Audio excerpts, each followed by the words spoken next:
Welcome to Design for the Creative Mind. I'm your host, Lynne, interior designer, entrepreneur, and someone who's been building businesses in this industry for almost 2 decades. I run an award-winning interior design firm. I've coached over 1,000 designers. I've built and scaled multiple businesses around this industry because I genuinely believe that designers deserve to be paid well and run firms that actually work. And I've done it with a big team, a small team, and everything in between. So I'm not speaking from just a single season of experience. I'm speaking from all of them. This podcast exists because talented designers are leaving money on the table, burning themselves out, and wondering why the business isn't matching the quality of work. So every episode, we get into the real stuff. Pricing, procurement, operations, sales, the mindset it takes to lead a design firm with intention. No fluff, no motivational speeches, just honest conversation from someone who's still in it. So if you're ready to run your design business like a business, you're in the right place. Let's get into it. All right. Welcome to Tended. This is a mini-series inside Designed for the Creative Mind. And this one is a little bit different. We're not talking about procurement or pricing or what software you should be using for your business. We're talking about you, the person running the business. Because I've noticed something over the years, both in my own firm and in working with designers all over the country, all over the globe, we will protect every other part of our business before we protect ourselves. And I want to spend some time talking about that. So we've broken it down into 3 or 4 episodes in what I feel are pretty logical segments. So I want to start off by leading with something that I will freely admit, and that is that I am not the best at putting my own words into action. I am inconsistent. I know what I should be doing. I talk about it, and then life gets lifing, and some of it just falls away. What I am consistent about, though, is listening to my body and resting when she says so. In fact, this past weekend, I took a nap on Friday, Saturday, and Sunday. Monday, too, actually. So 4 days in a row, I thought I was just in heaven, but genuinely, I believe that this is what keeps me from actually getting sick. Like my friends know, I generally don't get sick because my body asked for something and I listened. And while that's not a perfect system, it's what's worked for me for years. But let me be clear, like from right here at the start, this is not me preaching at you from some elevated place of self-care mastery at all.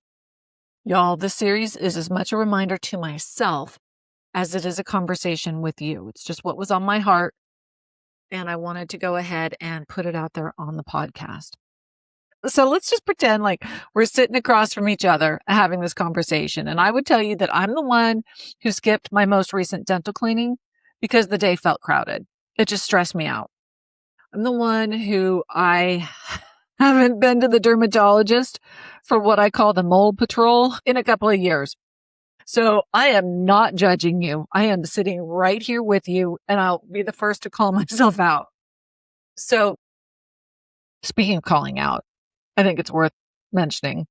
Did you know that perimenopause starts in your 30s? In your 30s, y'all. So if you're already navigating the business, the team, the clients, the family, like go ahead and add that fun circus into the mix. Our bodies are doing things that we sometimes don't even have a language for yet, and we're still expected to show up and lead. So that, let's put that into context when we talk about taking care of ourselves. So something happened on a plane the first time I traveled with Genevieve. Okay, Genevieve's my now 8-year-old daughter. And I was stressed out about flying with a young child anyway. I think she was 2 years old. We were going to the beach. Maybe she was 3. But the flight attendant was doing the safety demonstration, right? Oxygen mask drops down from the ceiling. Secure yours before assisting others. I've heard it 100 times before. But on this particular flight, the first flight I had taken with my daughter, I heard it differently. But I thought about how many of us are, as business people, how many of us are actively passing the mask to everybody else first? Our clients, our vendors, our team members, our families. And we just keep going without it, telling ourselves that, oh, we'll be fine. I'll be fine. I'll be fine. I'll get to it later because there's not time right now, right? Like the reason I didn't go get my teeth cleaned. I was just stressed out. There was too much going on. But the problem with that approach in your business is that it's going to be slower to show up than it would be on a plane, right? The plane just like drops out of the sky. It's pretty apparent. You don't collapse all at once. You just gradually become a less capable version of yourself. And then you start wondering why everything feels harder than it used to. And hell, we probably blame it on perimenopause when it's not just that. So let me ask you something, sister. If your project management software went down tomorrow, what would you do? You'd get it fixed. You'd call support, you'd pay for the upgrade, do whatever it took. Because you know what it costs when that system doesn't function for you. So when is the last time that you applied that same logic to yourself? We insure our businesses, right? We insure our cars, our equipment, our homes. We track our accounts receivable. We monitor our bank account, cash flow. But the person who makes every single decision in your firm, the person who manages every client relationship, who holds the vision, who knows where all the bodies are buried, like we run her on 4 hours of sleep and a cold cup of coffee, and we call it a Tuesday. Sole proprietors and small firm owners are by definition single points of failure. What I mean by that is that if you go down, honey, everything goes down with you. Not just for a day, but for however long it takes you to recover. And the recovery always takes longer than you expect because you are already running depleted before you hit the wall. So it's not drama. It's just math. A business that depends entirely on one person needs that person to be functioning at a reasonably high level. And somehow we have just decided that taking care of ourselves is the last item on the list. The thing we'll get to once everything else is handled, but everything else is never fully handled. There's always something else. So that item on our list to take care of ourselves, that item doesn't move. So let me paint a real picture here, because I think I've built up a fairly dramatic image of what burning out looks like. And because it usually doesn't look like that, we think we're fine. We're not lying in bed unable to move. Okay, we're not dropping it down onto the floor. We're still showing up on site visits and returning emails and getting shit done. So we tell ourselves, I'm okay. But running on empty it looks like shortened patience. And let me just tell you, if you've ever heard of menopause rage or perimenopause rage, which again starts earlier than anybody tells you, you know that this is not just a little bit of irritability. It is a trigger that is suddenly much closer to the surface than it used to be.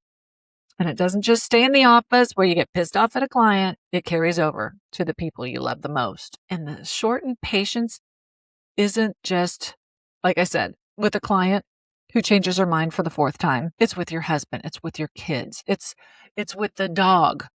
It's with the person in line in front of you at the grocery store. When we're depleted, this buffer disappears. And the people closest to us are the ones who generally feel it the most. It also looks like making decisions aren't your best because you're too tired to think them through. It looks like the creative part of your brain has just checked out. It's gone quiet.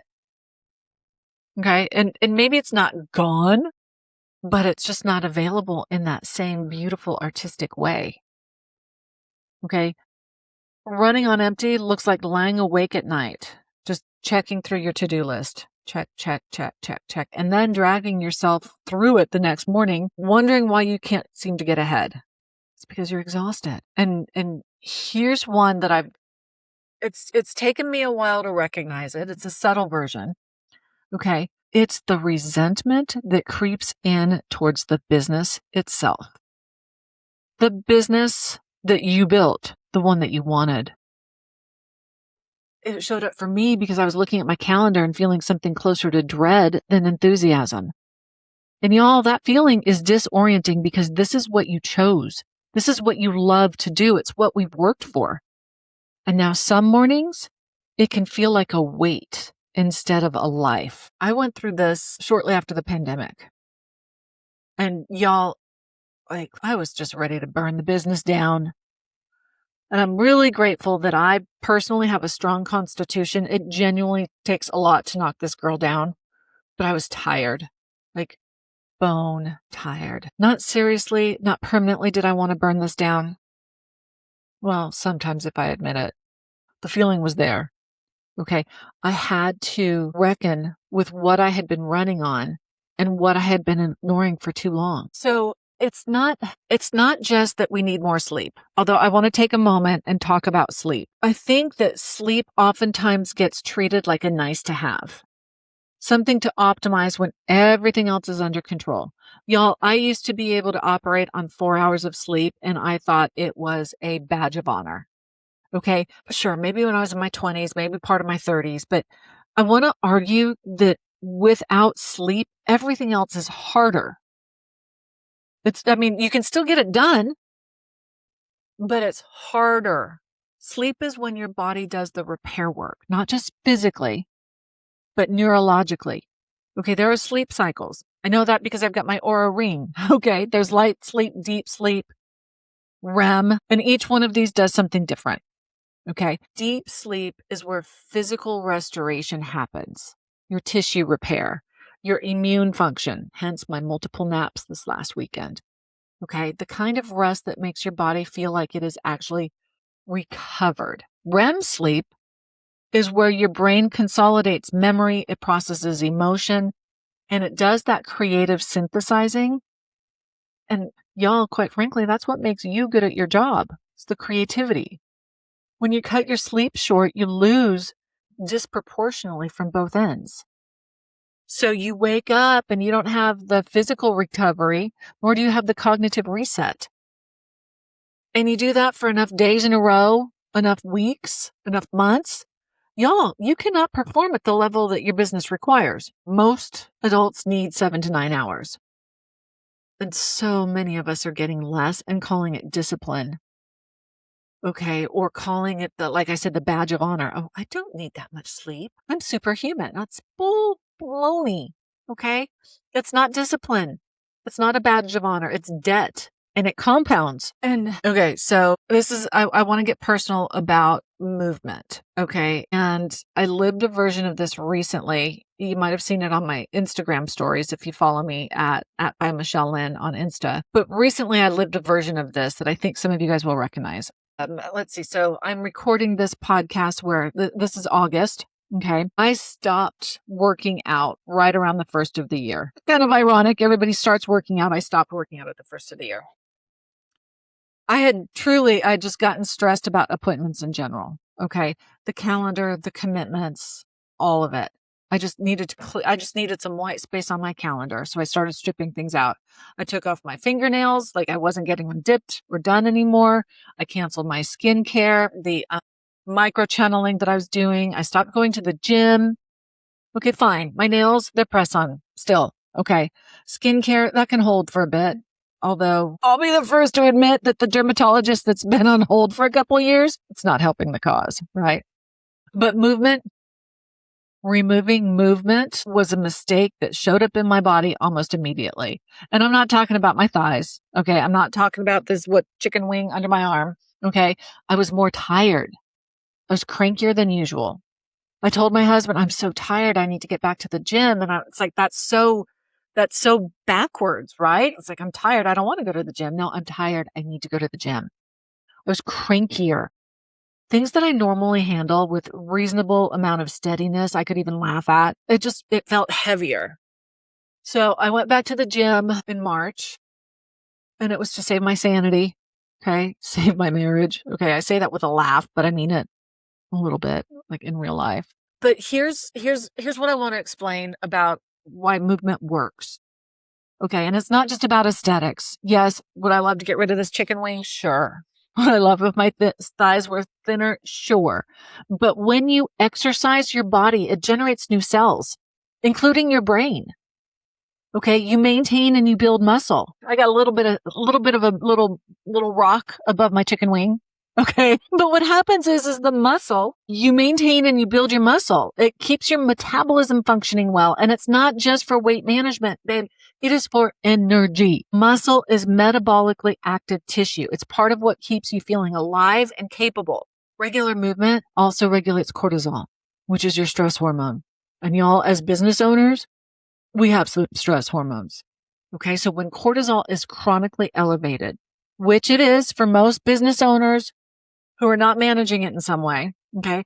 And just let's hold on a second. It's not just business owners. You're a business owner, you're a mom, your wife, you're a friend, you're like trying to keep the household in order. Like it's a lot. So when cortisol is chronically elevated, it affects your sleep, your mood, your decision making, your immune function. And movement is one of the most effective tools you have for bringing it back into balance. Now, what this looks like, what movement looks like, it's entirely up to you. It could be at a gym. It could be in your garage. It could be walking around your neighborhood. It could be standing in your kitchen doing jumping jacks. Whatever works for you. Okay, whatever works for your time, your life, your body. The form matters far less than consistency. Okay, regular exercise is not a performance. It is maintenance. Put it on the calendar the way you put a client meeting on the calendar and protect it the same way. Be your own best client. If you put something on the calendar for your client meeting, you're not going to meet that. You're not going to miss that meeting, right? Like you will bend over backwards to not miss a meeting on your calendar with a client. Maybe your dermatologist, you'll miss that. Okay, or the dentist, but with a client, never. So be your own best client. Now, like I said earlier, I can talk the talk. Consistency, I don't walk the walk. Okay. I've been in business for about 2 decades. I've been in business for myself for about 2 decades, and I'm still unlearning things that I absorbed in corporate life before I went out on my own. Y'all, seriously, I've always been a slow learner. This is really taking me a lot longer than I expected. But what I mean is that when I was in corporate, the belief that the first one in and the last one to leave is the most valuable person in the room. Okay. I followed that model for years. And then I went into business for myself. And for a while, I just brought the same operating system with me. Okay. I was newly married. I was able to navigate the amount of time it took, but let me just help you move faster. Okay. Because right now there's just too many moving parts in our lives. That version of productivity that I have, that I'm trying to rid myself of in regards to corporate burning the candle at both ends, y'all, it's a lie. It is just a big fat lie. Being present the longest is not the same as contributing the most. Like I will find myself sitting at my computer in my office, not doing a darn thing, but I'm busy. Okay. So let me say this again for the people in the back. Being present the longest is not the same as contributing the most. When you own the business, that confusion can cost you in a very specific way because there is no clock to punch out. The work will always be there. The inbox will never be at zero. And if you're waiting until it is to rest, you're going to be waiting forever. You're going to be dead before you rest. So, and I don't know, maybe this is just me, but I don't think it is. I don't think it is because we carry this idea that rest is something that we earn. That taking a nap, leaving at a reasonable hour, actually using vacation days, that these are indulgences. Things for people with lighter loads. And as I've referenced a couple times in this episode, we are women who often have enormous loads, not just in the business, but at home. The mental weight of holding it all together. Y'all, if you're a woman, you understand this. Dudes, sorry, you probably don't. You're holding it, the business, the team, the clients, the household, the relationships, and it's just always up in our head. It's real and it's cumulative, and it sits on top of whatever our bodies are doing hormonally, which, as we've already established, can be quite a lot. So here's the shift that I'm asking you to consider. Okay. Because I'm talking to myself here as well. Like I said, this episode was on my heart. I think I probably needed to hear it just as well. So taking care of yourself is not a distraction from your responsibilities. It is what makes you capable of meeting those responsibilities. The version of you that is rested and fed and has moved her body makes better decisions. She is more patient. She handles the hard conversations with more steadiness. She can access the creative thinking that makes her genuinely good at her job. So neglecting yourself does not make you more responsible. It erodes your ability to do any of it well. And then there's the ripple effect. Okay, there's one more piece to this. When you are the owner, you set the culture, whether you intend to or not, for your business. Your team watches how you operate. They notice if you answer emails at midnight. They notice if you never take a real lunch. They notice if you come in clearly running on fumes and push through it anyway. Because the unspoken message in all of that is that this is what dedication looks like around here. And if you don't have a team, what if you have children? What if you have both? Okay. Because your kids, they're watching too. Doesn't matter how old they are. They're absorbing your relationship to work, your relationship to rest, and your relationship to your own needs. What you model becomes their template. And you have the opportunity, not the obligation, but the opportunity to show them that ambition and health are not opposites. They are not in opposition. They do not work against each other. Your clients will feel when you bring steadiness to a difficult moment, a complicated install, something that goes sideways, a decision that has to be made under pressure. That comes from somewhere, that steadiness. And it does not come from running yourself into the ground. It comes from having enough in your tank, enough in reserve. Clients can feel it. It's part of what they're trusting when they hire a firm like yours. Now, if you heard yourself in any of that, if any part of this episode felt a little too familiar, just know that the work of changing it is not something that you have to figure out alone. Y'all, I've shared with you that I don't always practice what I preach. Okay. Like I said, probably in the opening of this conversation is that sometimes life just lives. But if you want to work with somebody who understands that life lives, but also that it's really important to be taking care of ourselves, to tend to ourselves, private coaching is where I work closely with designers, not just on the business, but on the reality of it, of this exact kind of thing. So it's not just the strategy and the numbers, but the owner behind the business. How to structure your days, how to lead well and stay in it for the long run while you're carrying all of this heavy load. So if that sounds like the right next step, you can learn more at thedesignbakehouse.com. Just go to the private coaching. Okay. No pressure, no pitch, just an open door if you're ready to walk through it. But take this episode to heart when you find that you are sitting at your computer, staring at it, but not getting anything done because you feel like you need to be sitting at your desk. Yeah, that's me. When you find that you are tired and your muscles are sore, but not from a good workout, just from the fact that you've been sitting so much, get up and stretch. If you're in a place right now, get up and stretch. That's what I just decided I'm going to do when I'm done recording this. So with that, let me say thank you for being here for this one. Tended, this series, this little mini series, is about taking the same care with yourself that you take with every other part of your business. Next week, I think we're going to talk about energy. Okay. I've got some bullet points, might be consolidating a few of them, but I think where we're going to go with this, actually we are specifically what depletes your energy, what restores it, and why learning to pay attention to that distinction might be one of the most useful things that you can do for your business this year, next year, and the year after that. Until then, have a wonderful week and make sure you are building something worth operating. Well, that's a wrap on today's episode. And I just want to say thank you for spending this time with me. I don't take it lightly that you chose to show up and listen, and I hope you're walking away with something you can actually use this week. If you want to keep going, come find me. The Design Bakehouse is where designers learn to build a business that's as beautiful as the spaces they create. Real coaching, real results. And if your operations need some attention and your sales and marketing, Sidemark was built specifically for that.